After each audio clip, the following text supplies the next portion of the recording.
My name is Rizwan Virk. You can call me Riz, everyone does, and I'm the author of The Simulation Hypothesis. Today I'm going to talk about why I think artificial intelligence, quantum physics, and Eastern mystics as well as Western mystics are all telling us that we live inside a computer simulation or a type of video game. The concept of the simulation hypothesis is that what we think of as physical reality, what we think of as physical around us, is actually all part of a computer program.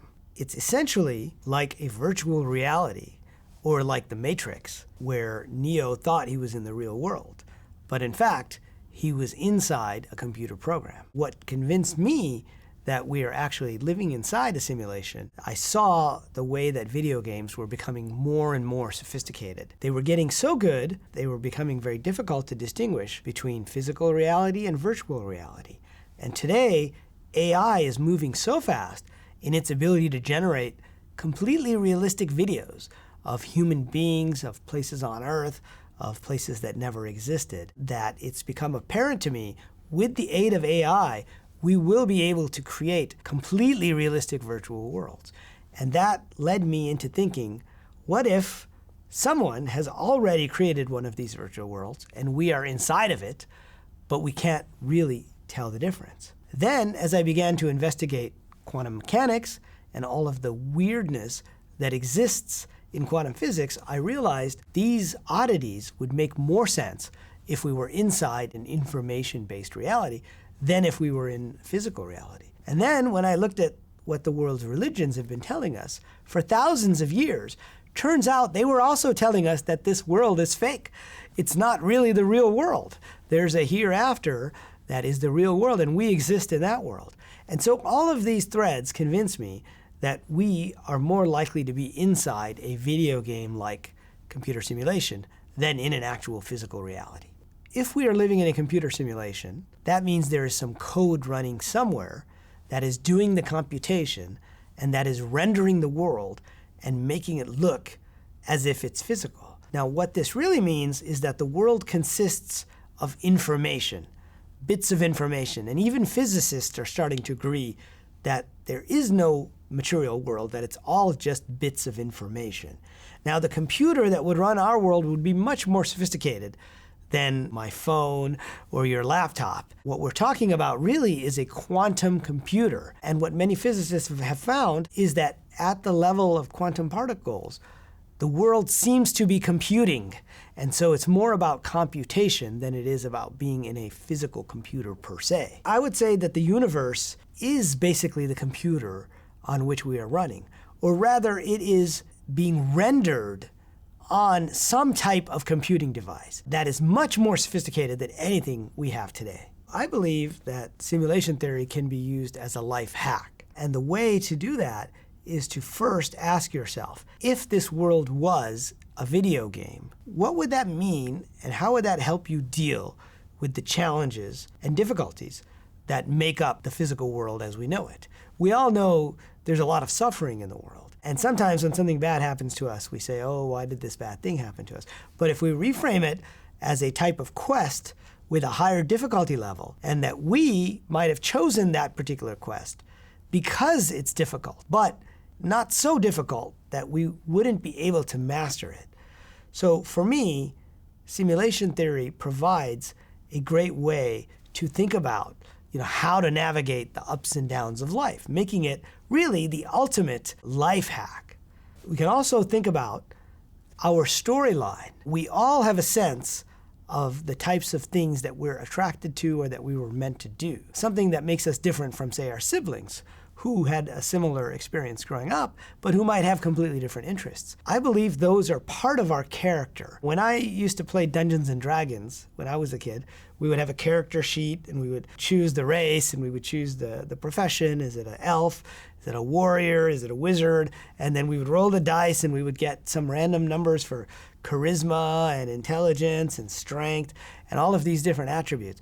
And I believe we all come into this life with different strengths and abilities, different interests and inclinations. And so if we view our life through the lens of being an ongoing game with lessons that we're here to learn, then I believe that can enhance our experience of even the most difficult situations in life. In the Eastern traditions of Buddhism and Hinduism, there's this idea of the endless wheel, where you come in to a life, you have a certain amount of karma that then takes you into the next life. And it turns out that aligns very well with this idea of simulation theory and the world being a video game. Because in the religious scriptures, in Hinduism and even in Islam and other traditions, they say that the soul comes into the body just like the body puts on a set of clothes. And so our character is like our body, and our player is like our soul. Now, when the soul is going through these multiple lives, there is some information that gets carried forth. And that information helps to determine which particular challenges or quests that player is going to embark upon in this life. That might include quests with other players, it might include relationships, it might include specific challenges, it might include lessons of things we've done in the past. So you can model all of karma as a database of information, and as you go through life, you are basically adding to this database. You're adding quests that need to be fulfilled in the future. And then we have a questing engine, the great engine of karma from the Eastern traditions, which creates situations in your life so that you can address some of the challenges within this list.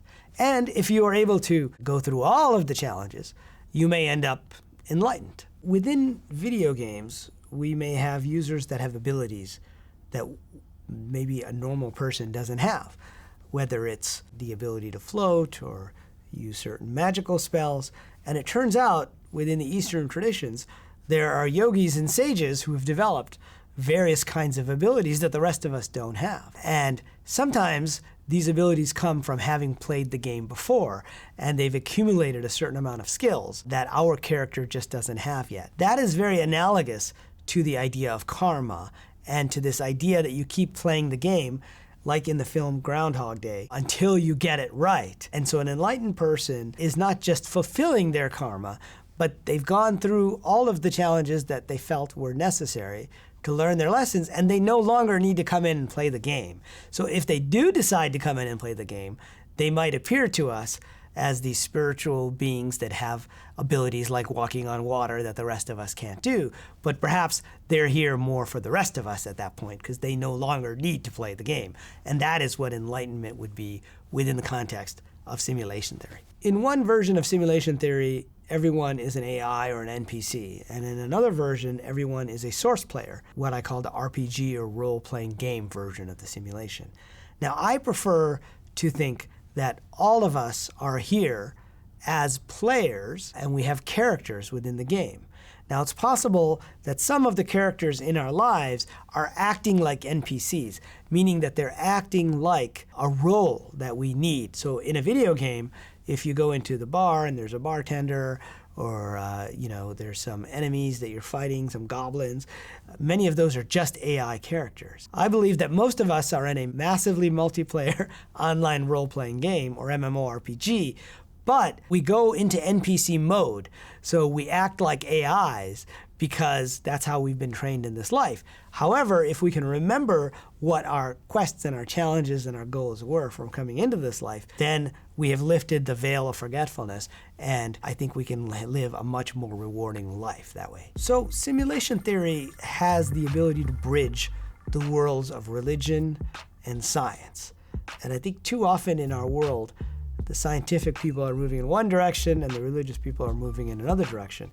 But the simulation hypothesis provides a common language and a way to think about the physical world in techno-scientific terms, but which also relates to the lessons that the world's faith traditions have been telling us all along.